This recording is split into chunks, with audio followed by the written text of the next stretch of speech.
That's Miriam Cates. Good morning to you, Miriam. Hi, Julian. Hi, thank you so much for joining us. Now, the absenteeism rates are shocking. We're talking about sort of 20% of kids missing 1 in 10 classes routinely. Massive impact on their education, massive impact on other children's education. When they do come back to class, teachers got to catch them up. All those kids end up being totally failed. We need to deal with this issue. It's not just a few parents getting a cheap flight to Miami the day before half term starts and their kids missing 1 day of school. This is now on a grand scale. It was getting worse before the pandemic. It's off the scale now. Who has the answers? Good question. So I think it's important to divide this into the 2 types of school absence that we're talking about. So one type of absence is called persistent absence. So that's children that miss 10% or more of their schools. Now, in some ways, as a parent, you can understand how that's easy to do. If a child has a particularly bad illness 1 year and missed 2 weeks of school, let's say, or an accident or something like that, it's quite easy to get to that point of missing 10%. Although that figure has gone up since the pandemic, probably because we have a much lower threshold attitude to minor illnesses now. Before the pandemic, it was very much understood that you send your child to school with a sniffle or a headache, as long as they're physically well enough to be there. That's not the case now.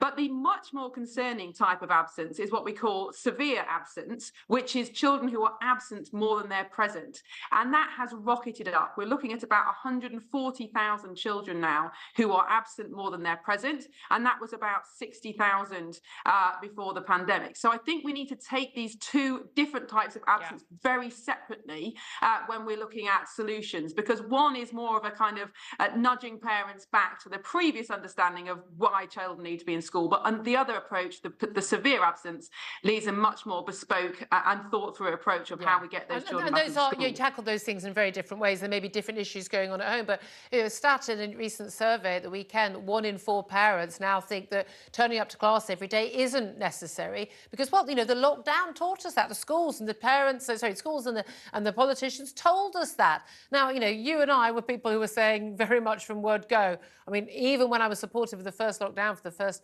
month or so, I always said the schools shouldn't have closed. Countries like Sweden never closed their schools for anyone 16 or under. Kids were not at risk.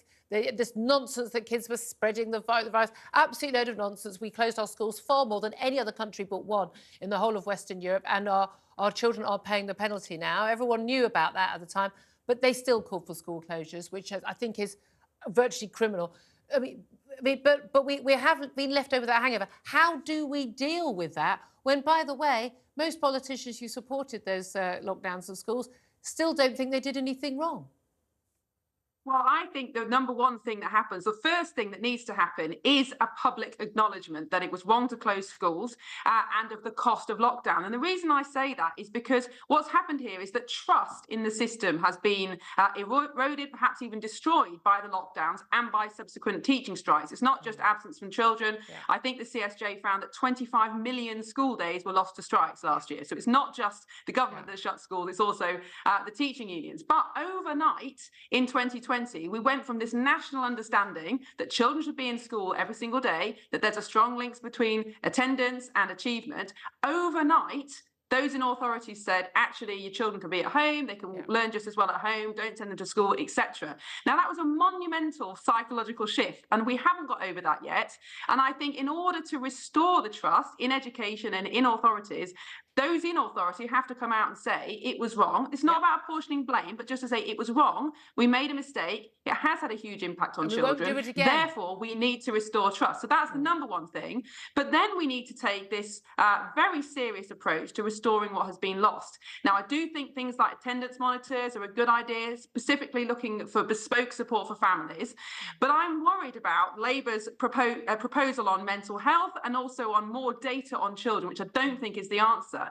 I mean, mental health schools know which kids aren't turning up. They already know. Exactly, and why. And the CSJ have produced that those results. We can see exactly why it's the children Centre are for missing Social school in Justice terms of the persistent. Yeah. Exactly. Sorry. Yes, which is where I think the Labour Shadow Education Minister made her speech this morning. But the mental health thing is very, very interesting, because actually this was a reason that was increasing before lockdown and has continued since, particularly for teenage girls. And I think the evidence suggests that it's predominantly about social media. I mean, teen mental health has collapsed since 2010 across the Anglosphere, and the single most important cause of that is social media. Now, a few councils in school is not going to sort that out. We need to take a national approach to this, look at restricting children's social media time, perhaps even banning it for children under a certain age. That's the only thing that's going to reverse this tide. And more data and more counsellors in school is not going to address that. So I think we need to be very sensible about what we're looking at here. Yeah, absolutely. Miriam, Kate, really appreciate you joining us. You've been so outspoken on these issues. Thank you very much indeed, Conservative MP Miriam. Kate, coming up to Tom Slater, just a few minutes left. But I mean, this is the thing, leaving aside the lockdown side of things, we've got a lot of very unhappy kids, very anxious children and anxious parents as well. Do you think it is down to social media, or is it what people are doing instead of social media? They're not having that interaction with parents and friends. I think that's definitely a big part of it. I think the other thing that's coincided is that we do live in a culture which encourages children to think of themselves as sort of mentally incapable in some way or another, and victims to sort of wallow in it, because obviously all kids, all people experience difficulties, unpleasant patches and so on.